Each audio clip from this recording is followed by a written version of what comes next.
vai tā zemīte, ko varēja iegūt jaunsaimnieki, nebija pa maz, lai saimniekotu ar vērienu un lai varētu varbūt iegūt labākas ražas? Tā kā jaunsaimnieki lielākoties strādāja ar zirga tehniku, tad tas bija pietiekoši. Tā kā mūsu zemīte, 34 hektāri.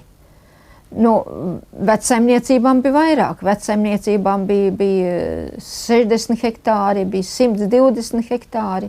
Dažādas zemes bija, dažādi lielumi. Un kam bija lielākas zemes, tiem jau sāka rasties kāds traktors, kuļmašīnas. Kas bija tie pirmie darbi, ko jūsu vecāki šeit sāka veikt? Pirmie darbi bija ēku būvniecība. Pirmo uzbūvēja 1925. gadā Malku šķūni, tad Labības šķūni 27. gadā, 32. gadā Kūti un 33. gadā dzīvojamo ēku. Varbūt jūs atceraties, kāpēc dzīvojamo ēku būvēja pašu pēdējo? Lai dzīvi sāktu, vajadzēja savus lopus, šķūni, kur labību likt. Kāda būtu nozīme, ja paši dzīvotu mājā, bet nav kur lopiem palikt un kur labību novietot? Kad vecais tēvs ieguva šo zemi, viņam meža nebija nemaz, bija tikai tā saucamā lauksaimniecības zeme, pļavas, ganības, kas gan bija dabīgās. Jā. Un tagad 90. gadu sākumā atgūstot īpašumu tos 34 hektāros, 20 hektāri jau bija meža. Kas skaitās mežs, tās ir aizaugušās lauksaimniecības zemes, un tagad man no tiem gandrīz 500 hektāriem arī apmēram 70% ir krūmāji meži un pārējā lauksaimniecības zeme. Bet vai jūs esat iecerējis atjaunot šīs iepriekšējās lauksaimniecības zemes teritorijas? Nē, visas nekad. Tas nav iespējams un to arī nevajag. Jo ne jau viņa ir tik iekārojama lauksaimniecības zeme, lai tur, teiksim, tēlot līdumnieku un mainīt vidi. Jā. Bet arī ne to procesu es gribu pieļaut, kad, teiksim, visu aizaudzēt ar mežu.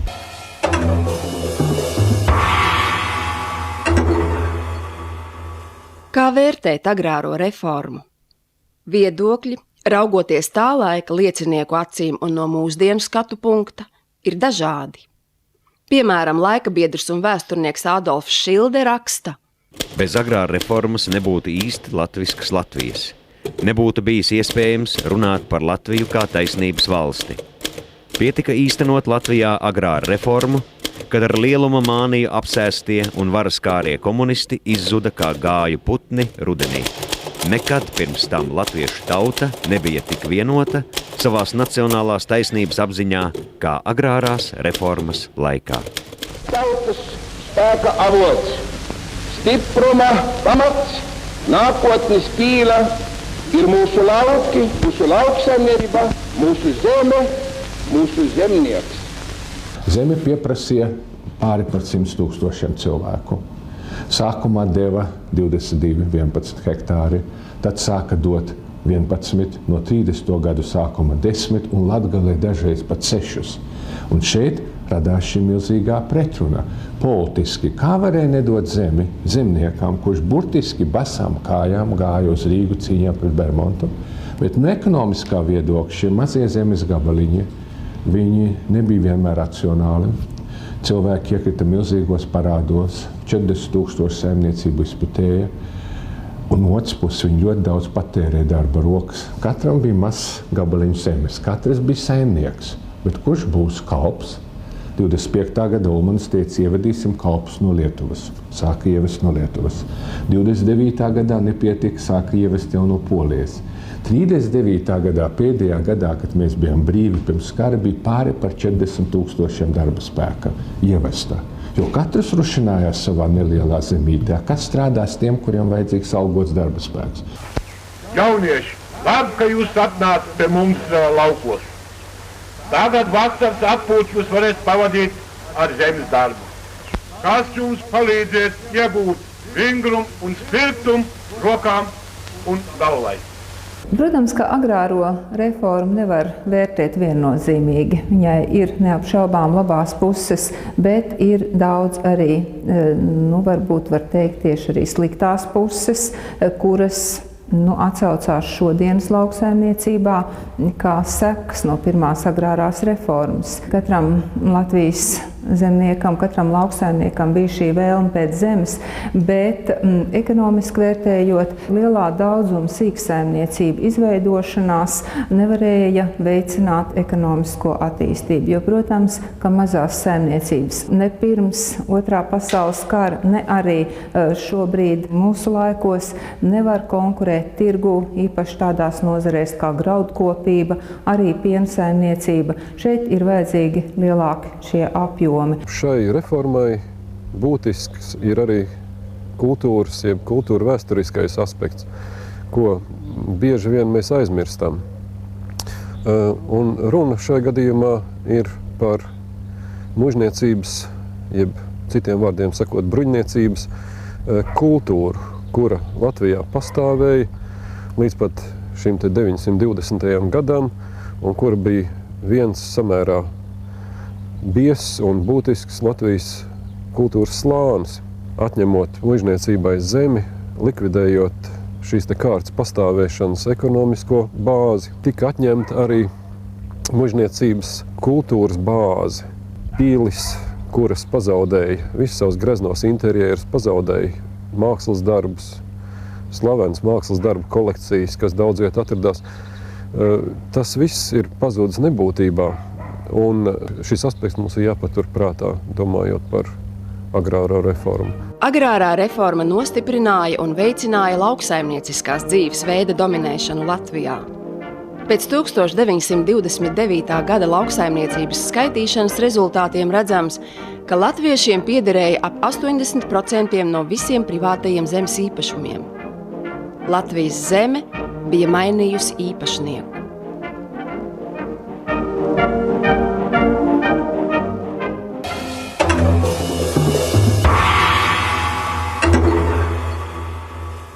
Rūpniecība Latvijā attīstījās cariskās Krievijas laikā.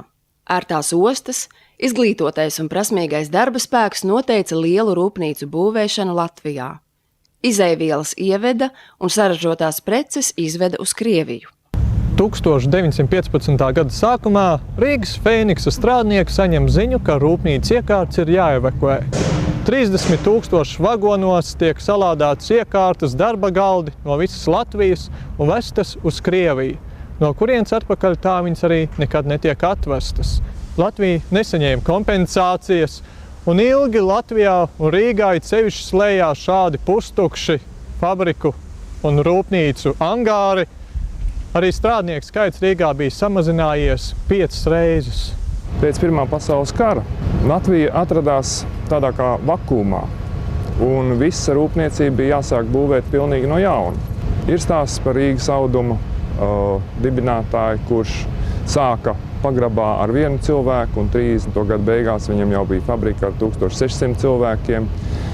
Ir vairāk stāsti par to, kā sekmīgi sāka dibināties rūpniecības uzņēmumi, bet jāsaka, ka lielākoties tas notika ar valsts palīdzību, jo tajā laikā pastāvēja uzskats, ka valsts var ļoti labi ietekmēt rūpniecības attīstību, un bez valsts neviens nekur tālu netiks.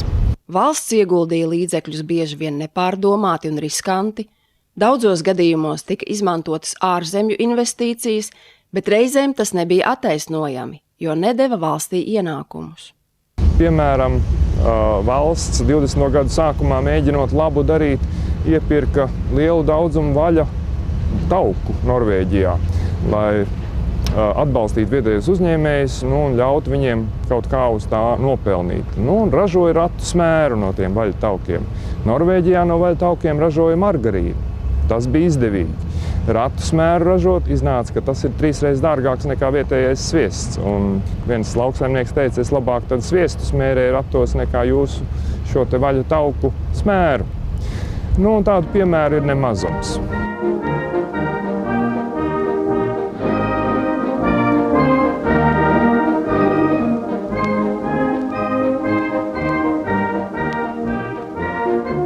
Latvijā ekonomiskā krīze sākās nedaudz vēlāk kā pārējā Eiropā, bet 1930. gadā jau mēs varam runāt par šādu ekonomisko krīzi. Ekonomiskās krīzes pamatā bija tas, ka zuda iespējas veiksmīgi realizēt eksporta operācijas, jo nebija vairs noiet starptautiskā tirgu Latvijas precēm. Reizē ar to uzņēmumiem bija jāsašaurina darbs, samazinājās valūtas rezerves un arī valsts atradās tādā situācijā, ka iedzīvotāju pirktspēja kritās un bija jāmeklē izeja no šīs situācijas. Pasaules ekonomiskās krīzes laikā tiek domāts par savu iekšējo rezervju izmantošanu. Piemēram, pārtikas rūpniecība pat uzplaukst, un krīzei beidzoties Latvijā ražo gandrīz visas vajadzīgās pārtikas preces. Tiek pārtraukts labības imports un stimulēta vietējā rūpniecība. Vairums izejvielu dod pašu zeme, un vairums ražojumu tiek patērēti Latvijā. 1939. gadā Latvijas rūpniecība attīstās galvenokārt mazos un vidējos uzņēmumos. Svarīgākās rūpniecības nozares ir mežrūpniecība, metālrūpniecība, tekstilrūpniecība, pārtikas rūpniecība, būvmateriālu rūpniecība, apavu rūpniecība un ķīmiskā rūpniecība. Lielākie rūpniecības uzņēmumi 30. gados bija Rīgas Vairoks, kurā ražoja vagonus, kā arī montēja no ārzemēs izgatavotām detaļām automašīnas un lidmašīnas, Liepājas kara ostas darbnīcas, Liepājas drāšu fabrika un VEF, valsts elektrotehniskā fabrika. Pēckara periods bija ļoti interesants tai ziņā, ka nebija tādu konkurentu, kādi ir šodien rūpnīcām, jo tad visa Eiropa praktiski bija vienā līmenī, nopostīt vienā līmenī, visi sāka no vienas kaut kur. Un tad VEFs arī varēja tur, vārdsakot, savu nišu izplēst. Rūpnīca ražoja visu, kas valstī bija nepieciešams tehnikā. Sāka arī ar līdzekļiem. Pēc tam bija elektrifikācija valsts, uzbūvēja lielākas spēkstacijas, ražoja spuldzes VEFs, transformatorus, kābeļus, arī pašs akumulators VEFs ražoja. Ražoja radioaparātus, baterijas, vai ne, tās arī ražoja. Fotoaparāts Minox VEF ir slavens daudzu valstu spiegu vidū pat vēl pēc Otrā pasaules kara. Mazāko fotoaparātu pasaulē tā izmēri bija 15 x 27 x 80 mm, svars 125 grami. Izgudro Rīgā dzimušais baltvācietis Valters Caps. Visiem darbiniekiem, kam bija vēlme, meistars deva svētdienās vai brīvdienās aparātiņu līdzi, ja grib kaut izbraukt, fotografēt, pie viena pārbaudīt, kāds ir tās praktiskās aparāta spējas, ko vēl vajadzētu uzlabot un tā tālāk. Tā kā tā laika bija ļoti demokrātiski, jāsaka. Irbīša konstruētā un rūpnīcā VEF būvētā lidmašīna tiek godalgota Berlīnes tautsaimniecības izstādē 1937. gadā. Rauji plūstošie Daugavas ūdeņi, kuri gadu simteņiem plūduši savā vaļā neizmantoti, pateicoties cilvēku gribas spēkam un zināšanām, top savaldīti un izmantoti liederīgi. Tika uzcelta Ķeguma spēkstacija, tā bija lielākā spēkstacija Baltijas valstīs. Zemkopības ministrs Birznieks ieradās Ķeguma spēkstacijas būvvietā, lai izpildītu likumu par zemes atsavināšanu spēkstacijas vajadzībām. Daugavas krastu iedzīvotāji saprot Ķeguma stacijas lielo nozīmi valsts saimnieciskā dzīvē. Ministrs Birznieks paskaidroja zemturiem, ka valdība negrib, lai zemnieki ciestu. Valdība maksās par atsavinātām mājām augstāko maksu un ar Zemes bankas starpniecību palīdzēs iepirkt mājas citur, kuras tie varēs kopt ar nemazāku rūpību un mīlestību.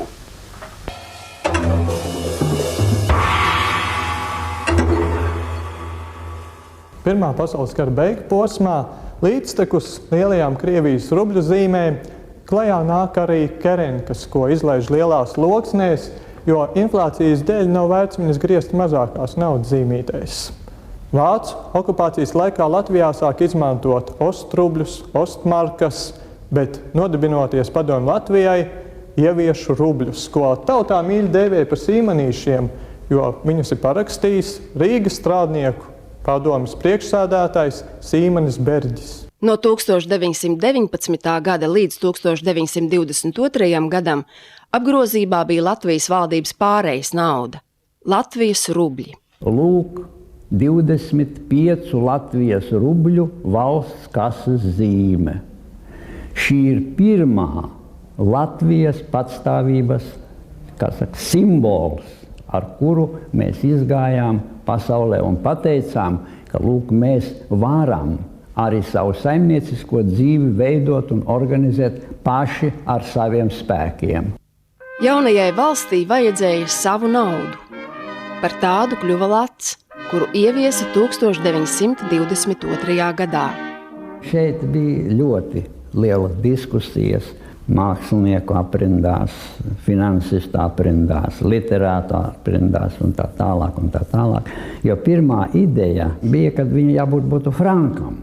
Franks un santīms, bet iebildumi cēlās tāpēc, ka, ja tad mēs esam, teiksim, sava valsts, vai tad mums jāpārņem ir svešs valūtas nosaukums. Latvija, un no Latvijas varētu atvasināt kaut ko skaistāku. Bija, piemēram, teiksim, velta, tāds bija priekšlikums, nosaukt mūsu naudu par veltījumu. Nosaukt par grasi, arī bija priekšlikumi, bet grasis tas nav mūsu. Poļiem bija, teiksim, grasis, vai ne? Acīm redzot, to pēdējo vārdu teica Kārlis Ulmanis un pateica, ka, tad teiksim, ka tas būs lats. Tad tā arī viņš tapa. Kad Latvijas valsts lats ierauga dienas gaismu, cenas Rīgas tirgū neatšķirās no mūsdienu cenām. Tajā laikā 1 litru lauka pienu varēja nopirkt par 22 centīmiem, 1 kilogramu sviesta varēja iegādāties par 3 latiem 20 centīmiem kilogramā, kartupeļu kilograms maksāja 9 centīmus, bet 1 trakna siļķe maksāja 16 centīmus. Tajā laikā mācekļa alga bija 70 lati, bet kvalificēta strādnieka alga sasniedza līdz pat 200 latiem. Diemžēl neizpalika arī skandāli par valsts naudas izšķērdēšanu. Valsts saskārās ar tādām negatīvām parādībām kā ierēdņu personiskā ieinteresētība rūpniecības pasūtījumos, korupcija un nekompetence. 20. gadu vidū Latvija aktīvi sāka slēgt tirdzniecības līgumus ar saviem darījuma partneriem. Diemžēl virkne no šiem līgumiem izrādījās valstī neizdevīgi. Viens no tādiem līgumiem, kas savā laikā bija ļoti populārs un strīdas objekts, un arī vēl tagad pētnieki par to strīdās, bija Latvijas un Padomju Savienības tirdzniecības līgums 1927. gadā. Šis tirdzniecības līgums no Padomju Savienības puses bija vajadzīgs politiski iemeslu dēļ, lai pastiprinātu politisko spiedienu uz Latviju, lai šeit varētu brīvāk darboties Padomju Savienības politiskie emisāri un izlūki un tā tālāk. Savukārt Latvijai bija lielas cerības, ka šis tirdzniecības līgums palīdzēs pacelt Latvijas rūpniecību sevišķi. Iecer bija tāda, ka tagad attīstot rūpniecību, saņemot milzīgas pasūtījumus no Padomju Savienības, attīstīsies strādnieki, attīstīsies industrija, un kaut kur bija tāds stāvs sapnis, ka būs apmēram tāda rūpniecība kā pirms Pirmā pasaules kara, vārēna saistīta ar Krieviju, šeit būs tranzīts caur Latvijas ostām, bet tādā drusku ilgstošā laikā, skatoties uz priekšu, un tas jau 30. gadu sākumā bija skaidrs, ka Padomju Savienība pirmkārt nebija ieinteresēta stiprināt Latviju un Latvijas saimniecību. Un tāpēc arī no šīm tādām tālajošām iecerēm nekas neiznāca. Un šis līgums, principā, ar visām tām, iecerēm, viņš principā bija neveiksmīgs.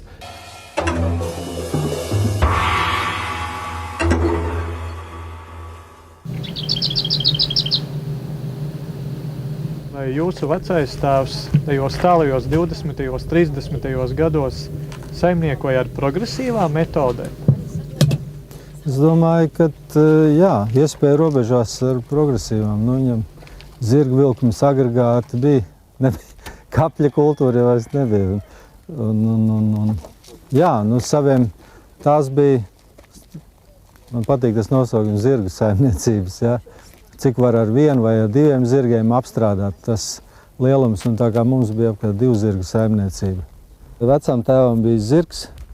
Šitam agregātam es strādāju 100 zirgiem. Nu, attiecīgi, it kā tas nav 100 reizi vairāk, bet vismaz 11 un 10 un 20 reizes vairāk, jā.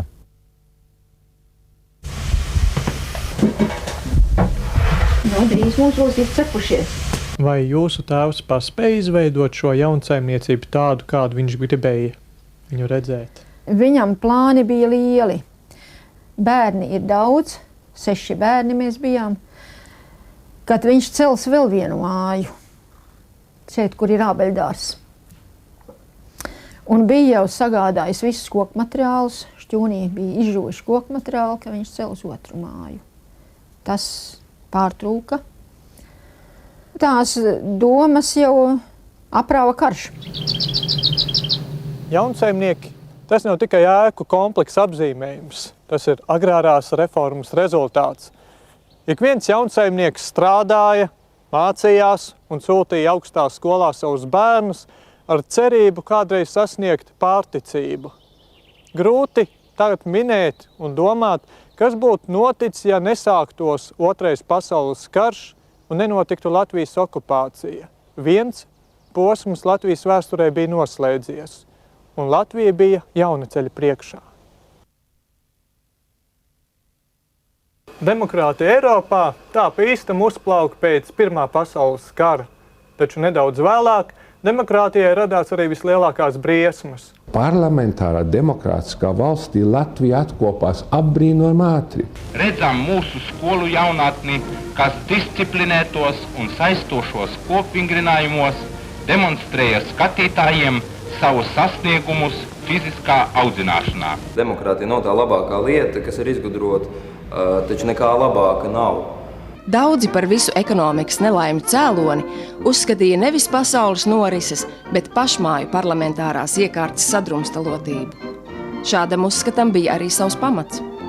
Tā kā nevienai partijai Saeimā nebija pietiekoša vairākuma, tad vienmēr bija jāveido koalīciju valdības, kurai katra partija un deputātu grupiņa izvirzīja savas prasības. Tautas mutē šo norisi sauca par partiju andeli.